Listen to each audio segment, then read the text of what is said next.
Let's start with a wild idea. What if I told you that absolutely nothing is ever truly still? I mean nothing. Not the chair you're in, not the floor beneath you, not even your own thoughts. Today, we are diving deep into a concept that says exactly that, the principle of vibration.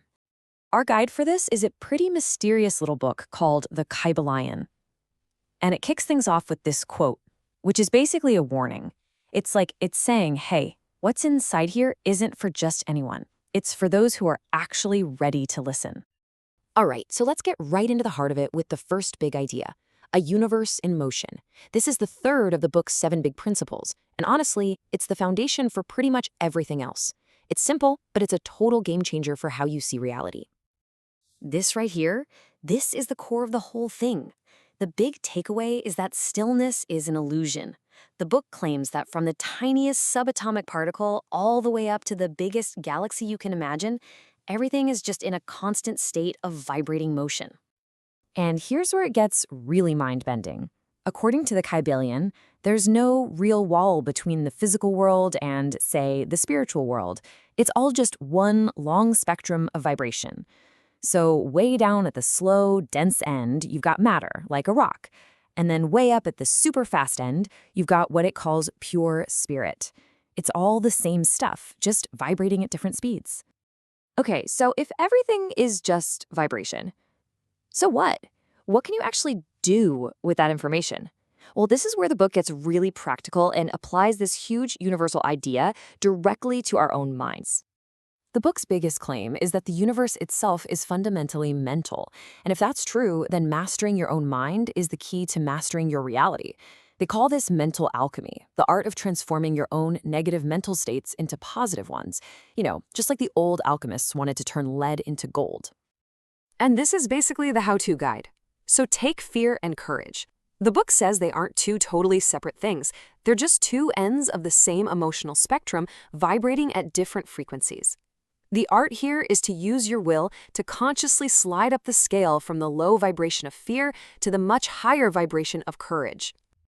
Now, the Kybalion present its ideas as coming from this legendary ancient Egyptian sage Hermes Trismegistus. But, when historians started to poke around, the story got, well, a lot more complicated.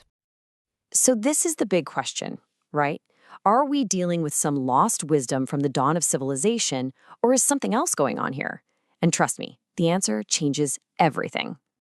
Yeah, so the historical trail doesn't lead to the pyramids of Giza.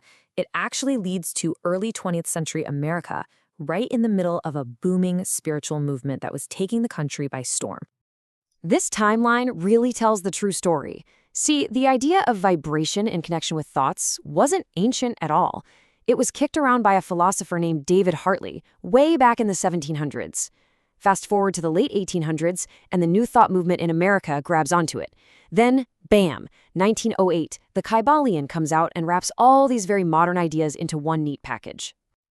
And the evidence overwhelmingly points to one person as the author behind the mysterious 3 initiates, a guy named William Walker Atkinson.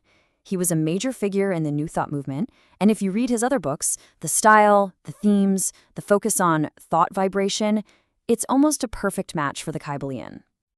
So, if we know it's a modern New Thought text, how does its philosophy actually stack up against the real ancient Hermetic writings it claims to be based on? Let's take a look. And right away, you can see they're playing 2 completely different games. The Kybalion is all about self-help, using these universal laws to take control of your life. The ancient texts, though, they're much more mystical, more religious. Their goal wasn't control. It was a direct, soul-saving experience of God. This table just breaks it down perfectly. The Kybalion is all about intellectual knowledge to achieve self-mastery and control over your conditions.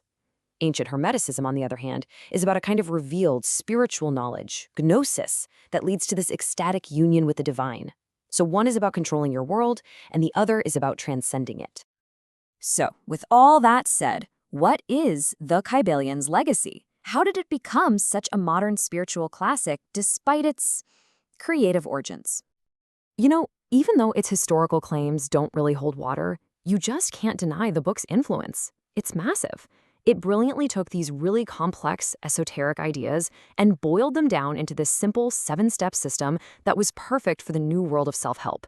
And it's inspired people for over 100 years now. And this is the book's really strange fate. It may not have come from the ancient Hermetic tradition, but it became so popular that the modern Hermetic tradition pretty much had to adopt it. It basically forced its way into the family through sheer popularity, not through its bloodline. And that really leaves us with a final, fascinating question to chew on. The Kybalion's whole story makes you wonder about authenticity. It forces us to ask, what truly gives a teaching its power? Is it where it came from? Or is it the impact it has on the people who read it?